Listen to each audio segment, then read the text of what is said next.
The motto is carved into the institution itself, for the increase and diffusion of knowledge. That's the founding mandate of the Smithsonian Institution, signed into law by President James K. Polk on August 10, 1846, funded entirely by the estate of a British scientist named James Smithson, who never once set foot in America.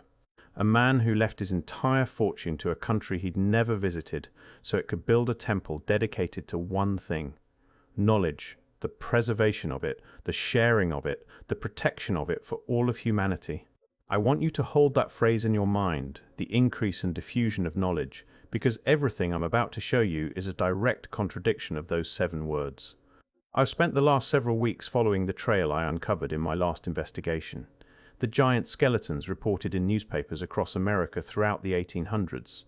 Hundreds of accounts, mainstream publications, credible sources, all describing the same thing. Bones of extraordinary size unearthed from mounds and burial sites from Ohio to California, and every single account ends the same way. The remains were sent to the Smithsonian Institution for further study. That sentence, that exact sentence, it appears in report after report after report, and it's always the last line, always. Because after the bones arrive in Washington, the story stops. No follow-up study published, no findings released, no display mounted, just silence. So I started asking a very simple question: what happened when the bones got there? And the answer I found is worse than anything I expected. Not because of what the Smithsonian did, but because of the system they built to make sure no one could ever prove it. Let me start with something most people don't know. The Smithsonian today holds over 157 million items in its collections. That number is real, verified, published on their own website. But here's what they mention quietly and hope you don't think about too carefully. Only about 1% of that collection is on display at any given time. 1%. That means over 105 million objects sit in storage facilities, vaults, climate-controlled warehouses, and restricted archive rooms that the public has never seen and likely never will. The largest of these is the Museum Support Center in Suitland, Maryland. 5 massive buildings they call pods, each roughly the size of a 3-story football field. 435,000 square feet of storage containing 54 million items. The Department of Anthropology collections are housed there, the National Anthropological Archives are housed there, the Human Studies Film Archives are housed there. It is not open to the public. Access to the biological anthropology collections requires a special human remains research approval form submitted at least 90 days in advance and subject to additional review and approvals beyond the standard process. Restricted access layered inside restricted access. And here's the detail that stopped me cold. The Smithsonian Institution is not subject to the Freedom of Information Act. It is technically classified as a trust instrumentality of the United States, not a federal agency. You cannot file a FOIA request with the Smithsonian. They operate under their own internal disclosure policy, Smithsonian Directive 87, which means the Smithsonian decides what the Smithsonian releases. They are the gatekeeper and the gate, the judge and the evidence locker. And they have been for nearly 180 years. Now let me take you back to January 24, 1865, a bitter cold afternoon in Washington. Joseph Henry, the first secretary of the Smithsonian, is working in his second-floor office inside the iconic Castle building on the National Mall. He hears a crackling above his head. Within minutes, the building is engulfed. A stovepipe had been inserted into a wall cavity instead of a flue days earlier. Embers had been smoldering inside the walls undetected. When the fire finally broke through, it consumed the picture gallery, the apparatus room, the lecture hall, the regent's room, and Henry's entire office. Destroyed in hours were over 200 irreplaceable oil paintings of Native American leaders by artist John Mix Stanley. All of James Smithson's personal effects, his manuscripts, his minerals, his scientific notes. Gone.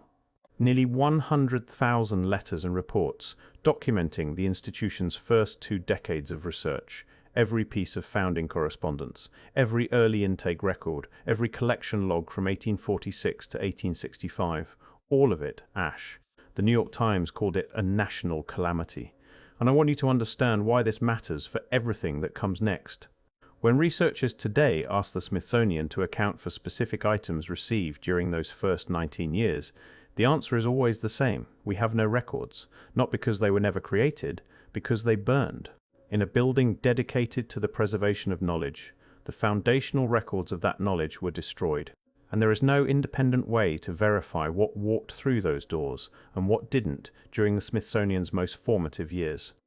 But the real story begins in 1879, when Congress creates the Bureau of Ethnology within the Smithsonian and appoints a man named John Wesley Powell as its director. Powell was a Civil War veteran who lost his right arm at the Battle of Shiloh. He was famous for leading the first expedition down the Colorado River through the Grand Canyon. He was brilliant, ambitious, politically connected, and he had a very specific vision of what American history was supposed to look like. In 1882, Congress gave Powell $5,000 and a direct mandate: investigate the Mound Builders, thousands of massive earthwork structures stretched across the eastern United States, from the Great Lakes to the Gulf of Mexico. Enormous burial mounds, some containing chambers, vaults, artifacts of copper and mica, and unknown alloys. And inside many of them, bones. Bones that didn't match anything in the established record. The American public was captivated.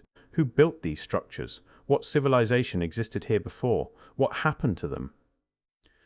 Powell's answer was decided before the investigation began. He appointed a man named Cyrus Thomas to lead the Division of Mound Exploration. Thomas was an entomologist, a bug specialist, not an archaeologist, not an anthropologist. A man who studied insects, given authority over the most significant archaeological question in American history. Thomas spent 12 years on the project and published his conclusions in 1894. Over 700 pages that said exactly what Powell wanted them to say. Native Americans built the mounds. No lost civilization. No anomalous remains. No further questions necessary. Case closed. But Powell didn't just close the case on the mounds. He closed the door on an entire category of inquiry. He issued directives through the Bureau declaring that no anthropological research should consider theories of lost tribes or pre-Columbian contact with other civilizations. He wrote that any pictographic or artifactual evidence from before Columbus was, and this is his word, illegitimate for historical purposes. Think about what that means. The director of the Smithsonian's Anthropology Division declared that evidence predating a specific date was inadmissible, not because it was examined and found lacking, because it was categorically excluded from consideration. He didn't investigate and find nothing. He decided what the conclusion would be and then constructed the investigation to confirm it. And the Bureau of Ethnology, under his authority, actively encouraged people across the country to send their mound discoveries to Washington. This was official Smithsonian policy. Dig something up, ship it to us, we'll study it. So they did. Farmers, railroad workers, construction crews, local historians, they boxed up bones and artifacts and sent them east.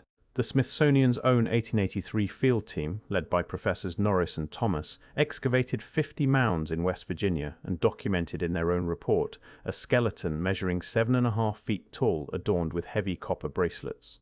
They found a circle of 10 skeletons surrounding another oversized skeleton inside a burial chamber. They catalogued underground vaults containing copper ornaments, mica, ceremonial objects. These details appear in the Bureau of Ethnology's own annual reports. Except here's what I found when I compared early editions to later printings. The size descriptions were edited. References to unusual dimensions were softened or removed entirely. The same report, published by the same institution, told a different story depending on when you read it. The early version documents something extraordinary. The later version makes it ordinary. Same data, different narrative. Then, in 1903, the Smithsonian hired the man who would become the most consequential gatekeeper in American archaeological history, Hrdlicka, curator of physical anthropology, a position he would hold for nearly 4 decades until 1941. Hrdlicka's institutional policy was absolute. There was no race of giants. There never had been. Every report of oversized skeletal remains was the product of amateur error and public credulity. His standard explanation was that untrained people measured thigh bones incorrectly, holding the femur against the outside of the leg without accounting for the hip socket, and therefore overestimated height by several inches. A reasonable critique in isolation. But Hrdlicka didn't apply reasonable critique, he applied blanket dismissal. Hundreds of documented reports from dozens of states spanning half a century, all waved away with a single explanation. And the bones themselves? Already in the Smithsonian's possession, already beyond public access, already filed in the restricted collections that Hrdlicka himself oversaw. But here's what makes this so much darker than simple academic stubbornness. In 2023, the Washington Post published a major investigation into Hrdlicka's legacy. What they uncovered should disturb anyone who trusts the Smithsonian's historical judgment. Hrdlicka was an active proponent of eugenics. He believed in the biological superiority of white Europeans. Under his direction, the Smithsonian amassed over 30,700 human body parts, including 255 brains, most collected without the consent of the individuals or their families. He traveled repeatedly to Kodiak Island in Alaska, where he paid Alutiiq children 10 cents each to dig up human bones from indigenous graves. He shipped over 1,000 sets of remains from a single community back to Washington. In August of 2023, Smithsonian Secretary Lonnie Bunch publicly apologized for what he called abhorrent and dehumanizing work carried out under the Smithsonian's name. This is the man who decided which bones were real and which were mistakes. This is the man who determined what was anomalous and what was normal for 4 consecutive decades. A man whose racial theories have been formally discredited, whose collection methods have been officially condemned, whose ethical standards were so bankrupt that his own institution had to issue a public apology over a century later. And yet his conclusions about anomalous skeletal remains, his blanket denial, his categorical dismissal of hundreds of documented findings that still stands as the Smithsonian's official position. No one has revisited it. No one has reopened the files. No one has pulled the bones from the restricted pods in Suitland and measured them again with modern equipment and unbiased eyes. I want to be honest about something here because credibility matters more than spectacle. In 2014, a satirical website published a fake article claiming the Smithsonian admitted to destroying thousands of giant skeletons and that the Supreme Court forced them to release classified documents. It was fiction. Complete fabrication from a site that publishes made-up stories for clicks. But it went viral. Millions of people shared it as fact, and it did something incredibly effective whether intentionally or not. It poisoned the well. Now anyone who raises legitimate questions about the Smithsonian's handling of anomalous remains gets associated with a debunked internet hoax. The fake story became a shield. You can't ask real questions because someone once asked fake ones. And I'll concede something else. 19th century newspapers exaggerated. Yellow journalism was rampant in the 1880s and 1890s. Not every giant skeleton report should be taken as gospel. Some were likely hoaxes. Some were misidentified animal bones. Some were genuine measurement errors exactly as Hrdlicka described. But that's not the question. The question isn't whether every single report was accurate. The question is why the Smithsonian's own field teams documented unusual remains in official reports, and then those descriptions were altered in subsequent publications. The question is why, prior to 1990, the Smithsonian collected over 18,000 Native American skeletal remains and still holds approximately 10,000 today, stored in facilities the public cannot access, catalogued under systems the public cannot search, Gov, earned by disclosure policies the public cannot challenge. The question is why the institution that holds the evidence also controls who examines the evidence under rules it writes and enforces itself. Here's the timeline that keeps me awake. 1879, Powell takes control of the Bureau of Ethnology. 1882, the Mound Survey begins with its conclusion already written. 1894, Cyrus Thomas publishes 700 pages confirming what Powell decided 12 years earlier. 1903, Hrdlicka takes over physical anthropology and institutes a policy of categorical denial.